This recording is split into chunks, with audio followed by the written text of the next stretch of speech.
তোমরা অনেকে রিটেন শুনলে ওরে বাপরে বাপ রিটেন, মানে এমসিকিউ বাদ, সব বাদ, শুধু রিটেনই তোমার মেইন ফোকাস। এই টেন্ডেন্সি যদি থাকে, প্রথমত তোমরা যারা এই টেন্ডেন্সি দেখাও, একে তো ঢাবিতে চান্স তোমাদের হয় না। ঢাবির সিট কয়টারে?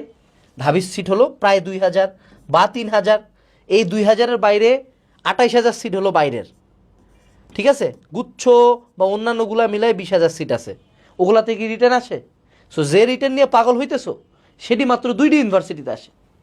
আর ঢাবির রিটার্ন যদি 100 হয়, জগন্নাথের রিটার্ন হবে 60-70 হার্ডনেস লেভেলে, ঠিক আছে? তার মানে যেটা নিয়ে তুমি পাগল হচ্ছ এটা শুধুমাত্র একটা ভার্সিটির জন্য, টু বি স্পেসিফিক। সেখানে এমসিকিউ সকল ভার্সিটির জন্য। সো অন্যান্য ভার্সিটিতে চান্স পাইতে গেলে এমসিকিউতে ভালো হইতে হবে, এবং তোমরা মেজরিটি অন্যান্য ভার্সিটিতেই পড়বা, নট ঢাবি। এই ভিডিওর ভিউ যদি 10,000 হয়, তার মধ্যে হয়তো বা সর্বোচ্চ 100 জন ঢাবিতে চান্স পাবা, বাকি 9,900 জনের মধ্যে 9,000ই চান্স পাবা না, 900 জনই অন্য ভার্সিটিতে পাবা।